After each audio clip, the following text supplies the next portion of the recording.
faux cul, mais vous êtes une synthèse. Non, c'est... En vérité, je suis Iron Man. Ce que tu dis n'a aucun sens. Fuyez, pauvre fou. Quelle est ta définition du réel? Pirate. Vous repartez en mission.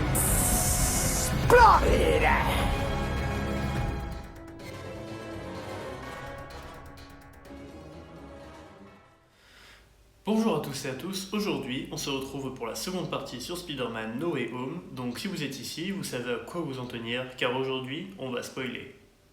Bien, pas la peine ici de réexpliquer une fois de plus l'histoire comme vous venez certainement d'avoir vu le film ces derniers jours. Ou sinon allez tout simplement voir ma dernière vidéo sur le sujet, ça me fera toujours un peu plus de vues. Dans cette première vidéo, j'avais omis de parler de points très importants du scénario, qu'il m'était tout simplement impossible d'évoquer sans le moindre spoil. Ici le concept sera simple. On fera un développement au cas par cas des personnages, et vous verrez ça va aller très vite pour certains, et puis nous reviendrons rapidement sur l'esthétique globale du film ainsi que sa mise en scène, passant par le scénario pour enfin dresser un portrait le plus juste possible du film. Vous êtes prêts ? Commençons sans plus attendre avec les méchants. Dans ce film, ils sont au nombre de 5, 3 de la trilogie principale et 2 pour la série Amazing. Très certainement un clin d'œil d'ailleurs au nombre de films que chaque Spider-Man a fait. Dans l'ordre chronologique, nous allons avoir le Bouffon Vert interprété par Willem Dafoe, le Docteur Octopus interprété par Alfred Molina, l'Homme Sable interprété par Thomas Haden Church et le Lézard interprété par Rhys Ifans.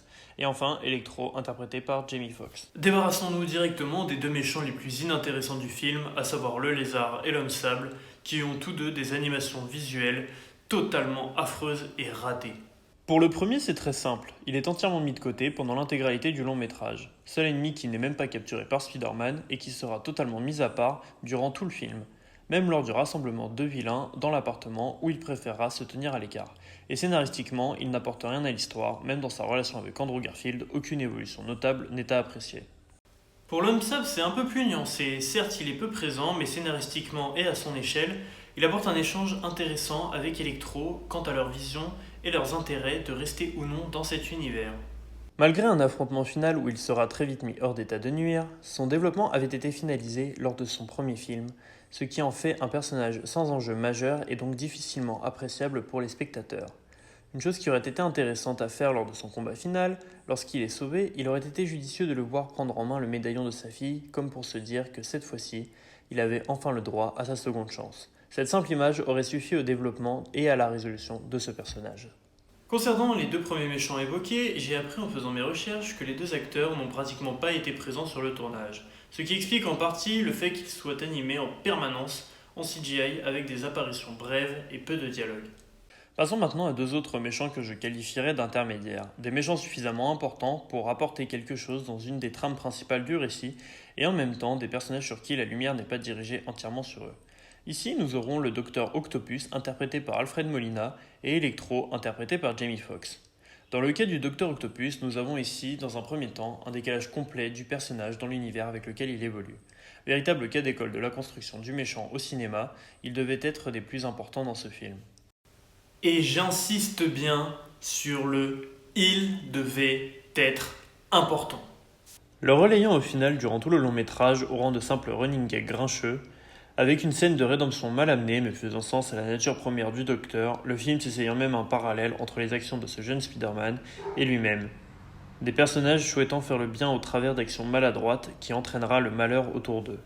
Malheureusement, cette évolution n'apportera plus rien au récit, si ce n'est un simple échange avec le Spider-Man de son univers, qui reste cependant fort en émotion.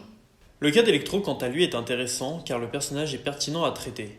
Après avoir eu droit à un changement de look complet, changement d'univers oblige, il paraît comme l'un des méchants les plus lucides sur leur situation en s'exprimant clairement sur le sujet à plusieurs reprises, notamment lors d'un dialogue avec l'Homme Sable que je trouve très juste et surtout explicitant clairement son désir, dans un premier temps, de s'en sortir, puis cette méfiance persistante qui grandira avec le discours du Bouffon Vert précédant son affrontement contre Spider-Man. Car il ne faut pas oublier qu'il reste un personnage fragile émotionnellement dans son film, et donc susceptible de changer facilement sa façon de penser, cherchant simplement l'approbation du plus grand nombre et surtout à être reconnu par Spider-Man. Chose qu'il aura lors du climax de fin, lors de son échange avec Spider-Man, échange manqué lors du film Amazing Spider-Man 2, qui est lourd de symbolique. Lourd de références méta aussi, mais vous inquiétez pas, on y reviendra plus tard. Cela permettra donc à ce personnage de trouver une conclusion très satisfaisante et sera fortement bénéfique à lui comme au Spider-Man d'Andrew Garfield. Terminons donc cette session méchant avec la grande réussite de ce film. Le bouffon vert incarné par Willem Dafoe. Ici nous avons certainement le seul personnage réellement travaillé et approfondi de ce film du côté des méchants. Scénaristiquement, il met dos au mur le Spider-Man de Tom Holland, totalement naïf, prêt à tout pour sauver la veuve et l'orphelin, sans en connaître encore le prix et les sacrifices qu'il va apprendre à ses dépens. D'ailleurs, je trouve qu'il y a une phrase magnifique dans le film qui résume très bien sa personnalité lorsqu'il prévient Peter lors de leur affrontement en lui disant « Aucune bonne action ne reste impunie ». Phrase lourde de sens qui fera écho directement à la mort de Tante May quelques minutes plus tard, faisant prendre définitivement conscience de l'importance de chacune de ses actions, et qui sera plus marquante que les nombreuses mises en garde du Docteur Strange. Malgré tout, le bouffon vert reste un personnage malade, souffrant de troubles dissociatifs de la personnalité. Il arrive dans un même temps à être terrifiant et touchant au travers de scènes réellement fortes. Tout d'abord, lors de son arrivée dans cet univers où il va demander de l'aide jusqu'à trouver la tante May qui refusera à Peter de le laisser dans une telle détresse. Mais son point culminant dans la relation étroite qu'il entretient avec ce Spider-Man est lors du climax à la toute fin lorsqu'il va se décider à le tuer, freiné au dernier moment par le Spider-Man originel où en un regard ils se comprennent et réussissent ce qu'aucun des deux autres Spider-Man n'avait pu faire auparavant, à savoir épargner un de leurs ennemis. Alors techniquement dans Spider-Man 3, Peter réussit à la fin du film à pardonner à Marco, alias l'homme sable. Cela offrira justement un parallèle intéressant entre le Spider-Man de Tobey Maguire qui laissera partir le meurtrier de son oncle lors de son troisième opus et celui de Tom Holland avec celui qui a tué sa tante May à son troisième opus. Et puis l'interprétation de Willem Dafoe, même 20 ans plus tard, est toujours aussi puissante avec un visage extrêmement changeant et expressif, cela ne pouvait qu'être réussi. Bien, maintenant que nous avons fait le tour des méchants, attardons-nous sur les héros de cette histoire. Commençons tout d'abord par celui qui fait se poser beaucoup de questions à la fin de ce film, à savoir le sorcier suprême, le Docteur Strange, interprété par Benedict Cumberbatch. Quelque chose ne va pas avec cette interprétation du sorcier. Pour quelqu'un de réputé comme extrêmement intelligent et ayant quand même sauvé la planète et l'univers entier en ayant fait le choix conscient d'offrir sa pierre du temps à Thanos pour ainsi éliminer la moitié de l'univers. Dans le film, nous avons un Docteur Strange presque stupide qui va laisser plusieurs chances à Peter en modifiant perpétuellement un sort jugé dangereux jusqu'à ce qu'il n'arrive plus à le contrôler lui-même. Sa relation avec Peter aurait pu être intéressante, mais en raison de son trop grand pouvoir, force du scénario oblige, il sera contraint d'être vaincu et enfermé par Spider-Man dans la dimension miroir pour permettre tout simplement au film d'exister. Et c'est malheureusement les seules choses que l'on puisse dire sur le Docteur Strange dans ce film. J'aurais vraiment apprécié voir un Docteur Strange combattre aux côtés de Spider-Man, et je suis sûr que cela aurait pu nous offrir une scène incroyable. Bien, avant de passer au gros morceau, permettez-moi de me ressourcer. Car comme le disait un grand sage... Le Dorlo, dans 20-30 ans, il n'y en aura plus. Maintenant, passons au gros morceau avec les Spider-Man. Commençons tout d'abord par le Spider-Man originel, celui de Tobey Maguire. Ici, il est intéressant de voir un Spider-Man plus âgé, ayant réussi à construire sa vie malgré une double identité. Il obtiendra un échange assez touchant avec le Docteur Octopus et de revoir Osborn ne le laissera pas indifférent. Il était son premier adversaire, mais aussi son premier soutien avec son ami Harry. Son rôle dans ce film a véritablement une symbolique de mentor, que ce soit pour celui de Tom Holland ou même celui d'Andrew Garfield, qui viendra lui demander conseil pour devenir quelqu'un de bien. Mais franchement, si vous vouliez faire de l'émotion, il aurait fallu tuer le Spider-Man de Tobey lors du coup final du bouffon vert, preuve encore que Marvel n'en est pas capable et qu'il ne peut pas assumer ses choix jusqu'au bout. Cela aurait donné une véritable réaction de la part des fans et aurait permis un final satisfaisant pour ce personnage qui, grâce à son sacrifice, aurait réussi à sauver l'avenir d'un Spider-Man. Qu'en est-il du personnage d'Andrew Garfield ? Véritable Spider-Man de ce film, il était indéniablement celui qui avait le mieux compris son personnage et qui l'incarnait au mieux. Ici, on lui offre le final qu'il n'a pas pu avoir, en cause un troisième film inexistant et surtout une certaine rédemption, car après la mort de Gwen, on apprend qu'il est devenu beaucoup plus violent envers ses ennemis. Très clairement, Andrew vole la vedette à pratiquement tout le monde ici, mais j'ai été extrêmement déçu par la vitesse d'exécution du sauvetage de MJ qui est passé comme une lettre à la poste et pourtant, même en 2 minutes, il arrive à te faire passer plus d'émotions que Tom Holland sur 3 films. Le personnage d'Andrew Garfield est peut-être le plus méta de tous, car pratiquement chacune de ses répliques fait référence soit à son rapport à Spider-Man, soit à la relation qu'ont eu les fans envers lui. Et enfin, cette référence extrêmement géante où Tobey lui répète quelquefois « You're amazing! Repeat after me! You're amazing !» sorte de validation de son aîné et surtout référence au comics Amazing Spider-Man, d'où son personnage est tiré dans les films. Et enfin, parlons du grand héros de ce film, parlons du Spider-Man de Tom Holland. Eh bien c'est très simple, il faut attendre sa troisième aventure solo pour enfin avoir un véritable Peter Parker. Malheureusement, le début de l'histoire était extrêmement prometteur avec la révélation de son identité, et il aurait été intéressant de poursuivre cette évolution au travers d'une scène de tribunal initialement prévue, où l'arrivée d'un Matt Murdock aurait certainement servi à autre chose qu'à rattraper des briques en vol.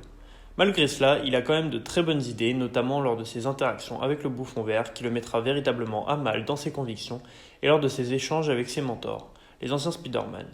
Cependant, quelque chose me dérange fortement dans le scénario et son traitement. Le Spider-Man de Tom Holland est vraiment puéril, pour ne pas dire stupide. Il n'en fait qu'à sa tête face à un Doctor Strange faisant office de sage dans le film, en le menaçant à plusieurs reprises. Et ça se comprend, car sans son côté insupportable, l'histoire ne pourrait tout simplement pas exister. Sa relation avec MJ et Ned commence quant à elle à bien se développer, et de manière intéressante. C'est sûrement l'une des réussites de ce film. Malgré cela, il y a un sentiment lors de la fin du film de tout ça pour ça. En effet, il est dommage de constater le peu d'importance qu'apporte le Docteur Strange, qu'on emprisonne littéralement pour éviter qu'il ne fasse s'effondrer le film sur lui-même, ainsi que les autres versions de Spider-Man pour Tom Holland, et je persiste à croire que la mort de Tobey aurait été tout simplement parfaite comme conclusion et aurait donné énormément de force à la scène finale. Revenons maintenant sur quelques points particuliers du scénario et de sa mise en scène qui m'ont fait grincer des dents. Tout d'abord dans le positif, la scène d'affrontement entre le Docteur Strange et Spider-Man dans la dimension miroir est juste incroyable.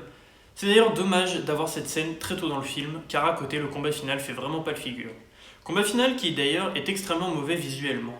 On ne distingue aucun des trois différents Spider-Man, l'image est extrêmement sombre et surtout nous n'avons à aucun moment une dimension héroïque du combat, avec des plans époustouflants ou même tout juste suggérés comme la chute de MJ qui se règle en un claquement de doigts. Sur cette scène d'ailleurs, il y avait un boulevard à réaliser et il n'en sera rien fait. Voire même, la laisser mourir aurait été un parti pris super intéressant dans l'évolution d'un Spider-Man perdant absolument tout lors d'un même film, histoire de bien enfoncer toujours plus le couteau dans la plaie d'Andrew Garfield qui cette fois, pour son cas, n'aurait pas réussi à sauver 2 fois une femme d'une chute mortelle. Comme énoncé plus tôt, la révélation de l'identité de Spider-Man est quelque chose de très intéressant à mon humble avis. Et cela aurait largement mérité que l'on s'y consacre un peu plus pour une part plus importante du film. Par contre, j'ai un très gros souci de cohérence. Comment intégrer Daredevil au MCU de manière juste ? Car quand bien même il aurait été snappé par Thanos, il n'en reste pas moins un personnage extrêmement fort, et son association avec d'autres héros dans les Defenders aurait logiquement dû être remarquée par Tony Stark lorsqu'il s'est intéressé à Spider-Man. Et quand bien même il ne serait pas resté les bras croisés à attendre les puissantes attaques qu'il y a eu sur New York. Ou même encore plus simple, nous aurions dû le voir dès le premier Spider-Man, car c'est typiquement le genre d'adversaire et de business discret que l'homme sans peur aime à régler. Dans le film, nous savons qu'il existe et que c'est un très bon avocat, hormis cela, nous n'en savons pas plus. Finissons en beauté sur peut-être la scène la plus importante du film, à savoir la mort de Tante May. C'est simple, ils ont tout bonnement réussi à la rater. Scène iconique de chaque Spider-Man, la mort de l'oncle Ben est toujours un passage obligé et douloureux pour Peter. Avec cette légendaire maxime connue de tous, un grand pouvoir implique de grandes responsabilités. Elle sera dite en cette occasion lors de la mort de Tante May qui surprendra un nombre de fans assurément, car en général, elle possède une sorte d'immunité scénaristique où il peut lui arriver pratiquement tout et n'importe quoi, elle s'en remettra à nouveau sans grande difficulté. Hormis dans les jeux vidéo sur PS4 où elle meurt de nouveau. Un choix donc intéressant sur le papier, mais pourquoi donc est-ce un échec ? En termes de mise en scène, l'affrontement dans l'immeuble n'est pas anodin ni choisi à la légère. Il représente la lente descente aux enfers et les désillusions de Peter à chaque étage qu'il descend par un bouffon vert à la phrase très évocatrice qu'aucune bonne action ne reste impunie. C'est une fois arrivé au rez-de-chaussée que l'affrontement prend une tournure tragique. Tante May n'ayant pas réussi à s'échapper pendant leur affrontement, se retrouve piégée en plein milieu du combat. Le bouffon sautera sur l'occasion pour l'achever par l'arrivée de son planeur, rappelant maladroitement une certaine scène finale du premier Spider-Man. Elle se fera percuter de plein fouet, le bouffon s'échappera et laissera Spider-Man seul face à lui-même, avec l'arrivée de la police sur les lieux pour l'appréhender. Dans un premier temps, on nous fait croire que tout va bien. Le bouclier scénaristique a tenu le choc pour ensuite se rendre compte petit à petit qu'il n'en est rien et que Tante May est en train d'annoncer ces dernières paroles que je vous donne en mille. Un grand pouvoir implique de grandes responsabilités. Pour moi, ça ne marche pas pour la simple et bonne raison que même si l'idée de mise en scène est intéressante avec les flammes, l'arrivée de la police et le désarroi de Spider-Man de perdre un être cher, le fait est que c'est amené avec la délicatesse d'un tractopelle qui ruine tous les efforts scénaristiques. De plus, le fait de voir qu'aucune marque de blessure, hormis une toute petite tache de sang sur la main de Peter, cela empêche réellement de prendre au sérieux la menace. Il s'agirait de véritablement créer une blessure au lieu de la cacher par un sac à main qui lui n'est même pas taché de sang. Dernier point important, j'ai rarement vu un film aussi méta. Il s'autoréférence en permanence, fait des mèmes et les interactions entre les Spider-Man s'enchaînent sur les discussions autour de leur film ou alors sur leur vie personnelle aux acteurs. Avec notamment Andrew Garfield qui en avait gros sur la patate. Et je dois dire que ce côté méta m'a énormément plu. Je trouve ça malheureusement trop rare que les films n'osent pas briser le quatrième mur plus souvent. Même MJ nous sort une citation qui pourrait s'adresser directement au spectateur lorsqu'il dit à Peter « Se préparer à être déçu permet d'éviter la déception ». Phrase quand même soulignée et répétée à plusieurs reprises dans le film. Je vous laisse méditer là-dessus et me dire en commentaire ce que vous en pensez. En conclusion, Spider-Man No Way Home m'a eu dans mon cœur de fan, mais mon cœur de cinéphile, lui, est frustré. Frustré par un film au potentiel incroyable et qui est en permanence en sous-régime sur ce qu'il est véritablement capable d'accomplir. Mais bien joué Sony et Marvel, vous m'avez eu, j'ai kiffé le film pour le retour en enfance qu'il m'a procuré.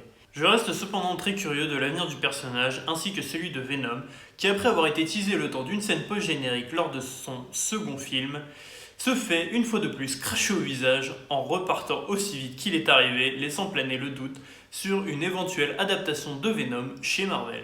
Un immense merci à Avi Arad, sans qui rien de tout ceci aurait été possible. C'est une bonne chose d'avoir rendu à César ce qui appartient à César lors du générique. Sans cet homme, les films Marvel n'auraient probablement pas vu le jour et il est le grand gestionnaire des films de super-héros, principalement ceux de Spider-Man, et le premier à avoir cru en leur potentiel cinématographique. Il mettra en place une grande partie de la phase 1 du MCU jusqu'au rachat de Marvel par Disney où notre bon Kevin Feige prendra sa place, le faisant ainsi disparaître de l'équation. Et si cela vous intéresse, je vous invite à découvrir le documentaire Marvel Legacy qui est passionnant. N'hésitez pas à vous abonner et à laisser un commentaire plus le petit like pour le référencement, ça fait toujours plaisir. Et si vous voulez des reviews exclusives, je vous invite à me suivre sur le Barafilm sur Instagram. Et n'oubliez jamais, l'abus de film n'est pas dangereux pour la santé. Allez-y sans modération.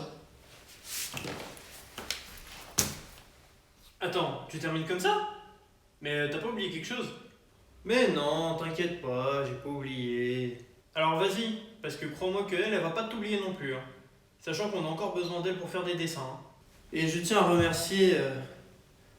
Merde, c'est comment qu'elle s'appelle déjà ? Je crois qu'elle s'appelle Lockhart. Lockhart, pour ses magnifiques miniatures et son travail depuis plusieurs années. On a peut-être pas encore de placement de produit, mais au moins on a du placement d'artiste. Et ça c'est fort, parce qu'encore personne ne le fait. Tu penses qu'il y a moyen de tirer un billet là-dessus ?